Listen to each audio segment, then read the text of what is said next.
Dua, bahwasannya matahari bukan terbit karena ayam jantan berkokok. Ayam jantan berkokok karena matahari terbit. Dan dengan sedikit perubahan, maka kami di sini, bagi kaum-kaum yang masih saja mengira bahwa pergerakan itu bikinan penghasut, mengobarkan lagi api pidato Jean Jaurès, kampion buruh Prancis yang termasyhur itu, di dalam Dewan Rakyat Prancis terhadap wakil-wakil kaum modal.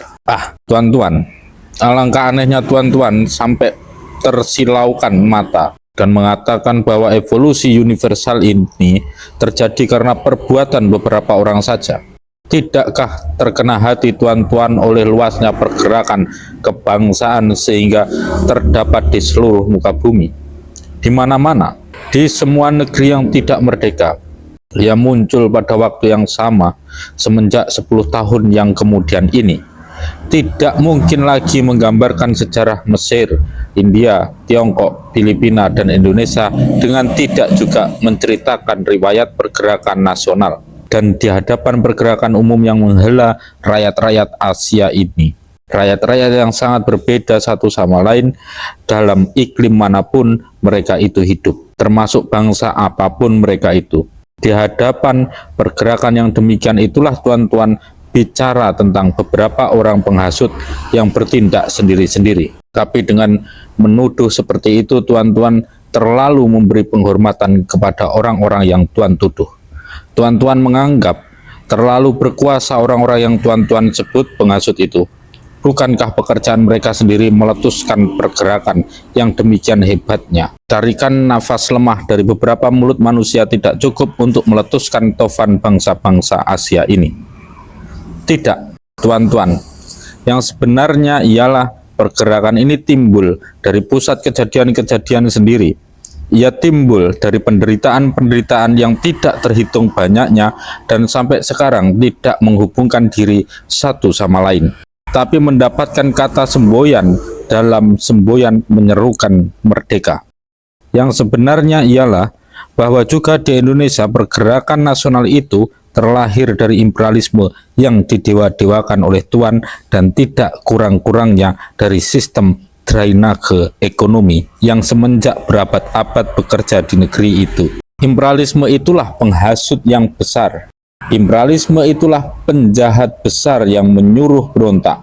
Imperialisme itu, bawalah imperialisme itu ke depan polisi dan hakim. Benar sekali, bawalah imperialisme itu ke depan polisi dan hakim. Toh bukan imperialisme, bukan anggota-anggota imperialisme, bukan sahabat-sahabat imperialisme, bukan Treup, bukan Tripp, bukan Collins, bukan Bruinemann, bukan Fruin, bukan Ali Musa, bukan Fromser yang kini berada di muka mahkamah tuan-tuan hakim, tetapi kami, Gatot Mangkuprojo, Maskun, Supradinata, Soekarno. Apa boleh buat?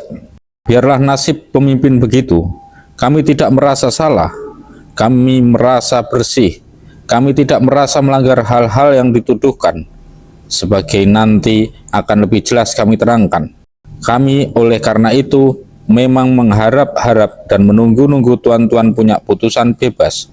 Mengharap-harap moga-moga tuan-tuan mengambil putusan friks-praks adanya.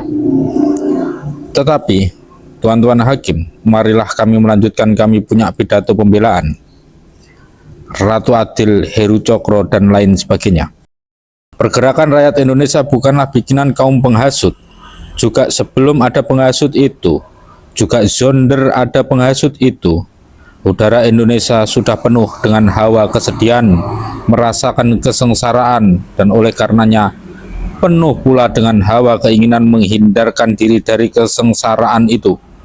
Sejak berpuluh-puluh tahun udara Indonesia sudah penuh dengan hawa-hawa yang demikian itu. Sejak berpuluh-puluh tahun rakyat Indonesia itu hatinya selalu mengeluh, hatinya selalu menangis, menunggu-nunggu datangnya wahyu yang akan menyalakan api pengharapan di dalamnya, menunggu-nunggu datangnya mantram yang bisa menyanggupkan sesuap nasi dan sepotong ikan kepadanya. Haraplah, pikirkan, tuan-tuan hakim. Apakah sebabnya rakyat senantiasa percaya dan menunggu-nunggu datangnya Ratu Adil? Apakah sebabnya Sabdo Prabu Jayabaya sampai hari ini hari masih terus menyalakan harapan rakyat? Apakah sebabnya seringkali kita mendengar bahwa di desa ini atau di desa itu telah muncul seorang Imam Mahdi atau Heru Cokro atau turunan seorang dari Wali Songo? Tak lain tak bukan ialah oleh karena hati rakyat yang menangis itu tak berhenti-hentinya, tak habis-habisnya menunggu-nunggu atau mengharap-harapkan datangnya pertolongan. Bagaimana orang yang berada dalam kegelapan tak berhenti-hentinya pula saban jam, saban menit, saban detik menunggu-nunggu dan mengharap-harap kapankah matahari terbit. Oh, siapa yang mengerti akan sebab-sebab yang lebih dalam ini?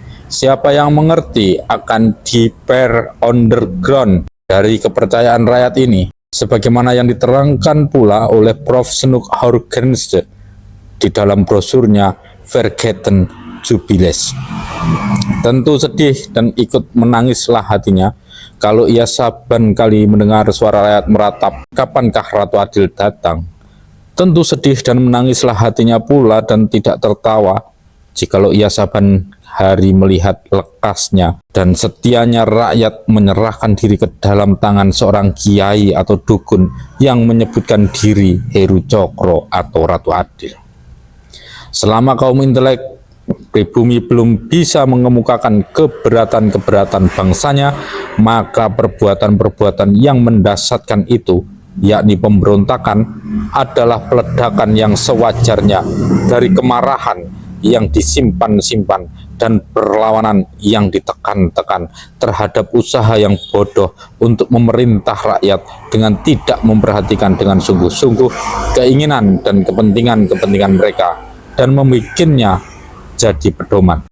Sebagaimana sekarang golongan-golongan besar dari bangsa Bumiputra senantiasa bersedia untuk dengan terus terang memihak kepada salah seorang intelektual bangsanya sendiri yang dirasanya memperjuangkan kepentingannya, meskipun mereka itu belum matang untuk mengerti semua teori-teorinya. Demikianlah mereka seringkali suka mengikuti pemimpin-pemimpin yang menjanjikan kepada mereka kemerdekaan yang bisa diperoleh dengan jalan rahasia dan dengan cara-cara rahasia, atau yang dengan cara sembunyi mengerahkan tentara untuk perang sabil dengan kaum kafir bila mana ada kesempatan baik, bahwa percobaan-percobaan yang demikian itu sia-sia saja karena alat-alat untuk membuka jalan sama sekali tidak cukup. Mereka tidak mengerti, dan demikianlah mereka menganggap setiap orang yang menjanjikan kepada mereka Ratu Adil atau Mahdi atau pemerintah yang adil atau nabi, syarat-syarat hidup yang perlu yang menurut perasaannya tidak diberikan kepadanya oleh alam, oleh jalannya keadaan yang biasa atau oleh penjajahan asing. Mereka coba mencapainya dengan jalan gaib yang luar biasa, dengan kepercayaan akan mendapatkan pertolongan Tuhan. Begitulah kata Prof. Snoek Horgense.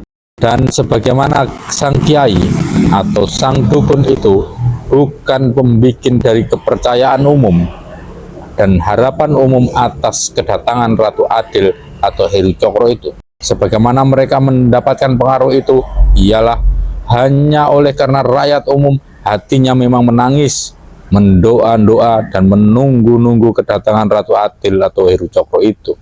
Maka kami yang disebut penghasut bukanlah pula pembikin pergerakan rakyat sekarang ini, dan bukanlah pula pengaruh kami itu terjadinya ialah oleh karena licinnya kami punya lidah atau tajamnya kami punya pena. Pergerakan rakyat adalah bikinan kesengsaraan rakyat, pengaruh kami di atas rakyat adalah pula bikinan kesengsaraan rakyat. Kami hanyalah menunjukkan jalan, kami hanyalah mencarikan bagian-bagian yang rata dan datar untuk aliran-aliran yang makin lama makin membanjir itu.